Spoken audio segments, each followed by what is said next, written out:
By the way, it's 10:30-ish, kind of 10:30-ish. So that means we go to Seattle and check and see. I'm guessing cup of coffee number 2 because it is that time for Thursdays with Niko, and we bring in Niko Moreno. It is Niko, it is Nick, and it is Jon for the half hour here. I know you've got a hard out in 27 minutes, so we won't dilly or dally, sir. Thanks for dropping by. Thank you, guys. It's been a busy day in my neighborhood. It's always good to be on SDH. Hello, Nick, Jon, SDH family. Ready to go, baby. There was a lot going on here in Seattle. There seems to be a new era and a certain air of triumphalism and some nuance in the city, at least in the soccer aspect. But yeah, man, let's do it.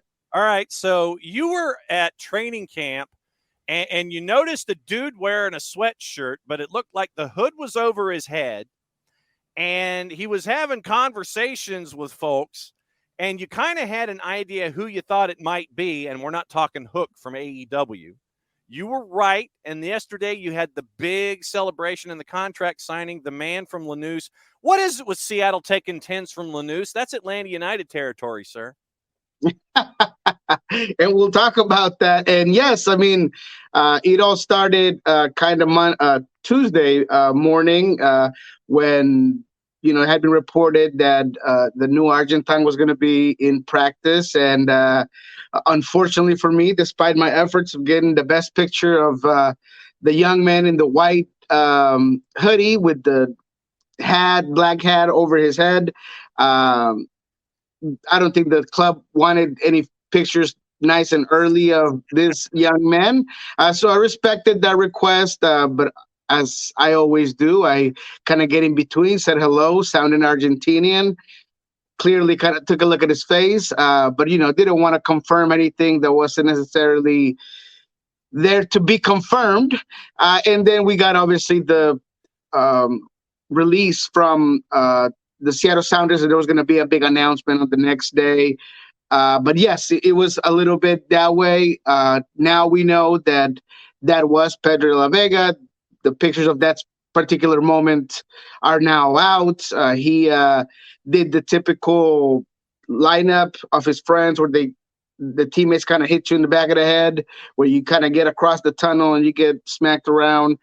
He said hi to Steph, talked to Adrian for a long time.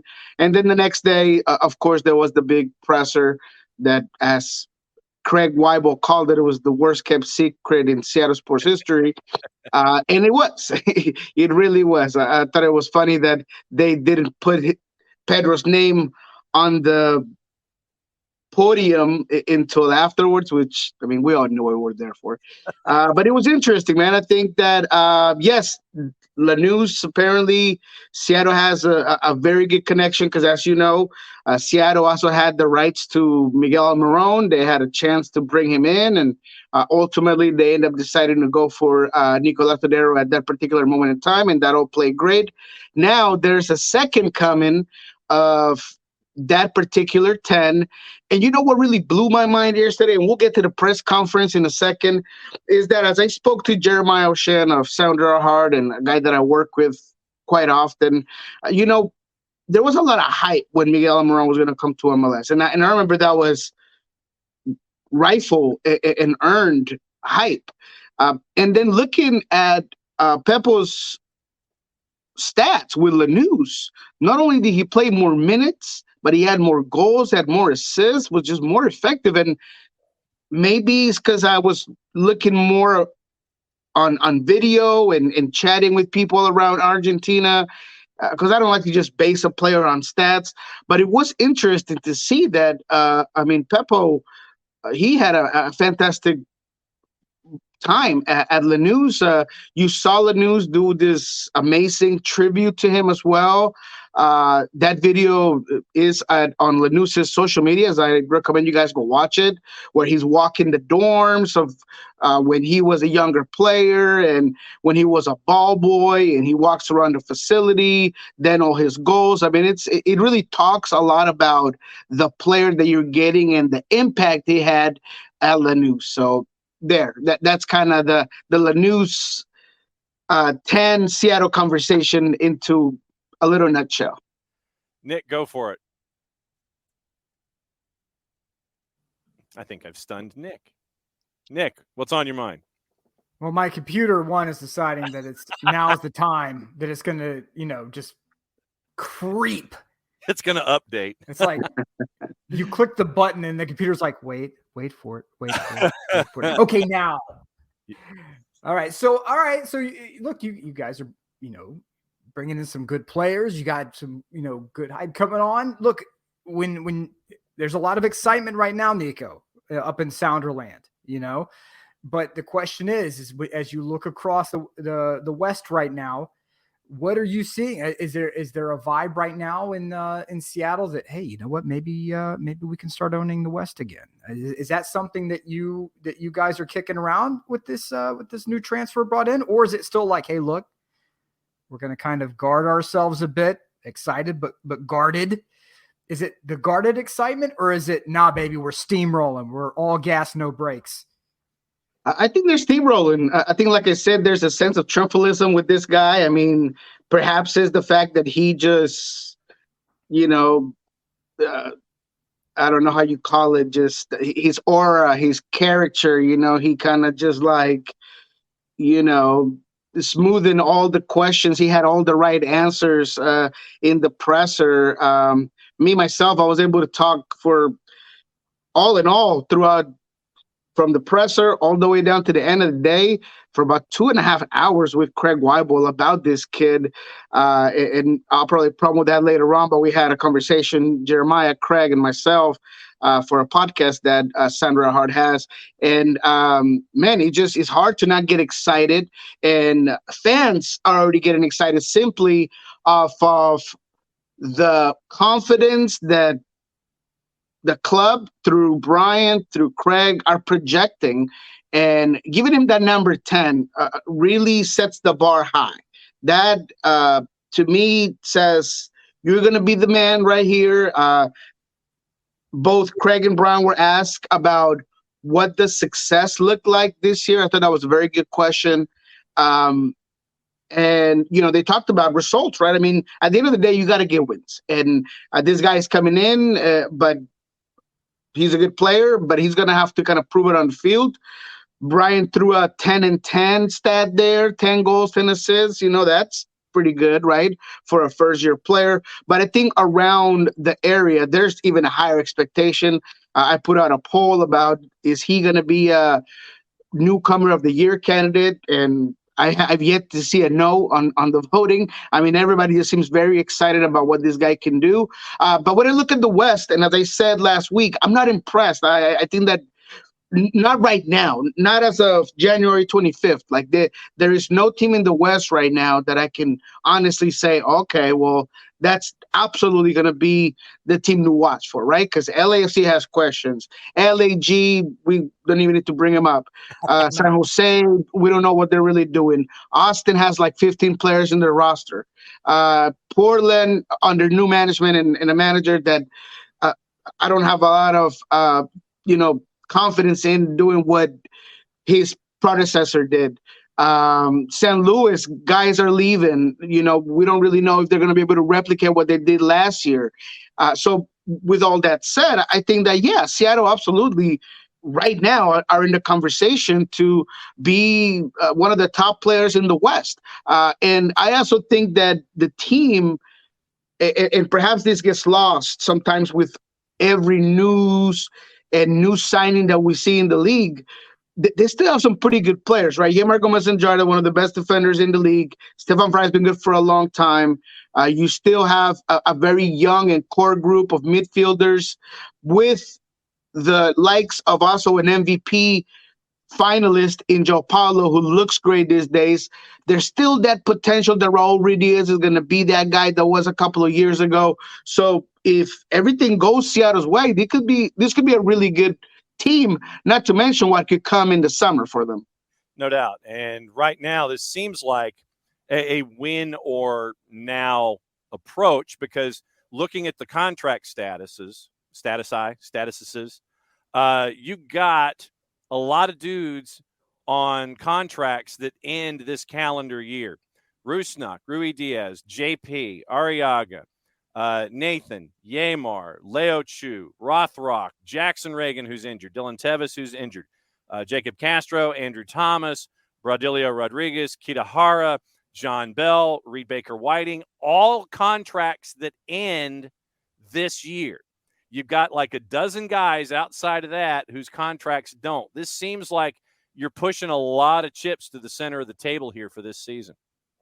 Yeah, and that's wow, beautifully put. That's great. That's something that we did talk about yesterday, and it did come up, and he still does not give me enough of what I was looking for. But I've asked Craig a couple of times. You get criticized quite often, but this is kind of like the first year where there's some cap freedom, there's some contract freedom from you to do whatever it is that you do, right? Because you were leaving off of what Garth had done contract-wise, the big DPs, all of these things. He mentioned that he had a lot to do with bringing in a guy like Albert and things, but this is really his year, right? So with all those contracts up, all of these players are going to be proven that they either deserve an extension, a new contract, or they're going to go bye-bye, including guys like Raul, right? And that's probably the main guy that he's going to be coming into the season and said, hey, I need another big payday, and the only way I'm doing that is if I'm scoring 15 goals this season. So all that competition in every single position, plus the contract conversation, I think does give Seattle a little bit of an extra push. And man, I'm hearing myself talk compared to last week where I was very pessimistic or realistic, as I like to call myself. And maybe I'm drinking the Kool-Aid myself. I'm trying to like comprehend what I'm saying right now, but I think it is. There are other aspects. I'm a true believer on intangibles, and everything you just mentioned is there. Now, there's also a lot of things that could happen. I mean, you heard me talk about this midfield. Maybe guys can go. Maybe you sell some guys. You open up space. I mean, look, Joshua Tensley just got his first start with the U.S. men's national team. You have a guy like Danny Leyva that's really good. You got Obed Vargas that's been in the conversation with teams being interested in him all around. You still got JP. There's a possibility that you can drop Albert into that central midfield. There's possibilities that you drop Christian into that central midfield. So there is just a lot of competition, a lot of things that you can do. We've talked about the center backs with Javier Arriaga, with Nathan. There's a lot of competition there. So I think Seattle has a lot going for themselves right now. Is there room for improvement? Yes. And Craig said that yesterday. There's only 2 strikers in this roster. He says he feels comfortable because it's 2 big names at striker, but you could tell that he'd be okay with obviously adding some depth there. We still have to kind of figure out what's going to happen with a little bit of the wingers. Who's going to be there? Who's going to be where? Is Leo Chu for sure going to be your bench player now, or is he going to be able to compete? Competition is good, but at the end of the day, I think Pedro de la Vega, with all the hype, with the number 10, with the money you're paying him, he probably has the inside track on getting a starting position, no matter where it is, whether it's left wing, right wing, at cam, but he's probably going to get a starting position. He's been in all those shots. Niko, 4Card says that you are drunk off the PDV aura. That's well put. That's well put. You got me on that one. Maybe it is, man. Maybe it is. I got to say, maybe I spent too much time yesterday in Long Acres, because I definitely did. Without a doubt, it was definitely a long morning to noon at Long Acres, but I think you guys are right. I mean, I feel it, and it wasn't until I kind of heard myself talking. Maybe when I see the video later, I'm going to be like, man, I should have probably like calmed myself a little bit. But I just think that there is definitely in a scenario and potential for this team to be really good. Now, that could all come crashing down if reality hits. And, I've talked about the learning curve to MLS. I've talked about, certain positions that, you can still kind of figure out. And is there going to be a formation change? What are the wrinkles that Brian's talking about? So, yeah, maybe reality hits. But right now, I'm definitely drinking the Kool-Aid. I'll admit that. Well, no, there's nothing wrong with that, though. There's nothing. This is the time of year when, if there's even the slightest bit of hope, you gotta with both hands, man. You gotta like hold fast, grab a hold of that hope and hold fast. There's nothing wrong with drinking the Kool-Aid this time of year, Niko.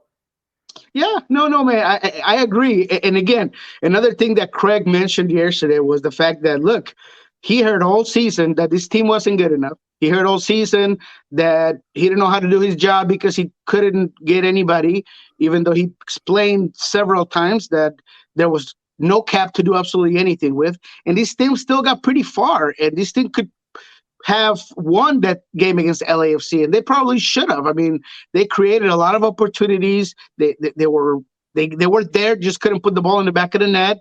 It was a great goalkeeping performance, as Craig put it, and that's true. I mean, they got very far. They were top of the West. So is it ludicrous for me to sit here and tell you that they're going to be a top 3 team in the Western Conference? No, I don't think so. You're right. Thank you, Nick. I appreciate that. Hey, man, I'm fully supportive of hope and all that. And yes, Alex brings up an excellent point. Guys, there is literally something wrong with drinking the Kool-Aid. Yes, there is. Yes. Jonestown was real. Yes, that's why we don't reference those kinds of things or mention that gentleman in his first name. All right, so Western Conference. And we had 2 other teams that we were talking about that are raising the collective soccer down here eyebrow, and we're scratching our heads. But actually, tell you what, let me bookmark LAFC and Minnesota for a second. The Jesus Ferreira almost transfer, $13 million. I mean, and literally, you read, and I read the article as it was put out by Tom Bogert. FC Dallas, and Jesus Ferreira had agreed to a $13 million sale price for the striker. And you're sitting there, you read that, you're like, cool, fantastic. Second sentence involves Spartak Moscow. And the league steps in at the last second and goes like, bruh, what are you thinking? Literally, and like I said, I know that the league doesn't sit there on a daily basis and put their arm around the shoulder of whomever, but how do you in this day and age deal with a Russian Premier League side knowing what's going on this planet? How does it get to this point? I think, unfortunately, sometimes, cream, cash runs everything around me, right? And you kind of see that amount of money and you get lost within it. I understand where that type of headline and the way it's presented could give some bad press and reference to MLS, because everybody's thinking, oh, that's what's wrong with MLS is salary cap and the fact that all the owners are all together and that the league makes decisions and the league brought Messi and everybody had to be okay. And now they're rejecting a bid that could have put this guy in Europe. But at the end of the day, it's about what you said. I mean, you got to look beyond the money. You got to look beyond where this kid is going and the potential of his growth as a player and what could potentially put him elsewhere, rather than having like a Fabian Castillo effect where you put him in the Turkish league where he didn't do well and everything surrounding him and the atmosphere and the everyday living just kind of handicap his career. So Castillo may not come home. I mean, literally, he could be stuck there. Never coming home. Yeah. What are you thinking, FC Dallas? No, it's Absolutely. Not FC Dallas. It's not FC Dallas, though. Like, that's the thing is that I a club. Here's the thing: people get stuck in routine. And they say, okay, there's a transfer. This is how we handle the transfer. We're going to go by the book. Check box 1, check box 2, check box 3. You don't factor in variables that, like, oh my God, I didn't even think of a potential European conflict. That hadn't even entered my mind. Or, oh yeah, that is a totalitarian regime. Who would have thought? You just see, like, we're going to check the boxes. We're just checking boxes. And it sounds to me like some lawyer at MLS headquarters was like, hey guys, this, I don't think we're allowed to do this. and then they put the brakes on it, like I wonder if it would have been different if it was Dynamo Kiev that sent the offer. I mean, it's like, but you're still dealing with Russia right now in a global conflict. But people don't. I know. I agree 100%. Yeah, most people in their jobs, they shut off part of their brain and they just check the boxes. Okay, all right. Check box 1, check box 2, check box 3. Okay, all right. The player gave you okay. Yeah, player gave you okay. Vaya con Dios, bro. I mean, so so I don't know what to tell you. And then somebody comes in and goes, I don't think this is going to work. And how would we be received if we did this? Won't. But so this is very different, man. I'm just saying that it's a different world, and sometimes people have to have checks and balances in place, and that's why we have lawyers. Yeah. And if we go to the soccer part, I mean, quite honestly, Dallas doesn't have enough to not be without Jesus Ferreira at this point anyways. I don't really know what a replacement would look like for that team right now. So aside from the head explosion on the more important things, that's life and everything that goes around it in our current worldwide situation. But in the soccer aspect, I mean, Dallas is the head scratcher, period, in terms of a roster, in terms of where they're going, what they're attempting to do. So, man, just poor Dallas. No doubt. Nick, what else is on your mind? 5 more minutes with Niko. Niko, I may be making my way to the Pacific Northwest in March, so I'll have to get in touch with you, and we can sit down and share a brew and talk about all things soccer in America. Oh, man, absolutely, man. Please let me know when you are. I love to host my guys from Atlanta. Last time I only got to say hi, but I would love to just sit down, have a beer, hang out a little bit, maybe go down to Pike Place, get some pierogies or something. But yeah, man, I'm more than happy to host you here in Seattle. I think it's going to be a fun season, and yeah, I'm excited. Yeah, absolutely. Let's do it. All right, LAFC. Let's get into LAFC here for a second. I think they only have like 8 dudes on their roster right now. We're a month away from the season, and you mentioned teams that are at a bit of a disadvantage with numbers. LAFC, Steve Buke is out the door. Looks like he's heading to Real Valladolid. Looks like they're wiping out 2 other contracts. You add Hugo Lloris to the mix, you've got 18 dudes right now. Denny Bouanga, once out, that would be a big dude to lose. What in the wide world of sports is going on down there at LAFC? I understand why you ain't worried about him right now, but what in the wide world of sports is going on down there at BMO?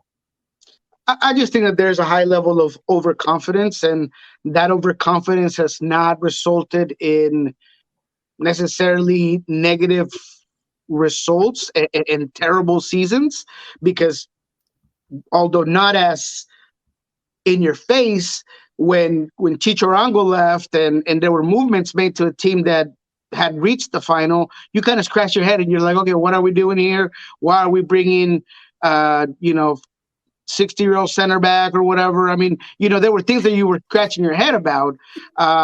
So I think now, with the arrival of Lloris for that amount that he did, there's got to be other moves already in line with what they are trying to get.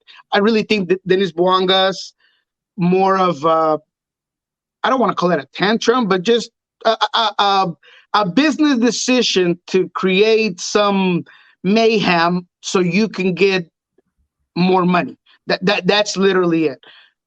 You guys heard me say here, and it came true. There's not enough European teams ready to pay what Dennis Bouanga believes he can get paid, or what LAFC would consider even letting a guy that just did what he did last season for. There's just not that many European teams that are willing to take that risk on a guy like Bouanga. No disrespect to him, but it's just kind of the way things work out. So because of that, I have no doubt, and I'm confident that he'll be with LAFC, and that LAFC will probably have to come out of pocket and say, hey, yeah, I get what you're trying to do here, but calm down, score more goals. You're kind of the it guy for us, and then they'll kind of build around. But there are a lot of question marks about Carlos Vela, what's going to happen with the 9, how are you going to replace Palacios, who was huge for this team. I think you need someone to either replace or be there on the spot for Ilie Sanchez. I thought he looked in one leg at times last season. So there's just a lot happening there.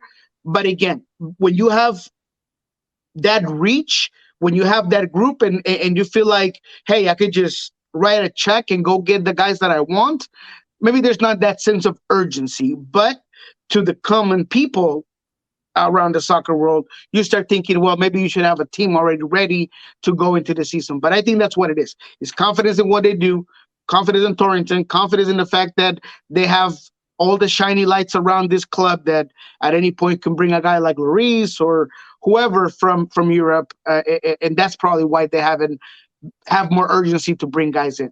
All right, what's going on? I know we were up against it with you, and you got stuff to do out there on the West Coast. What's going on in the universe of Niko these days? Yes, sir. So a big one here before I go. We have a podcast dropping already. It should be a Sounder Out Hard conversation with Jeremiah O'Shan, myself, and Craig Weibel.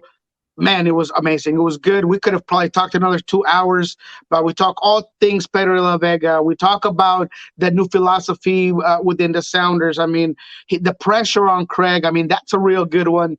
So go ahead and check that out. We have Soccer Bar here in about an hour, unless I'm unable to be there because I have a very busy schedule today. But please go ahead and check that out. And in Pulso Sports, of course, we got the entire Pepo conference.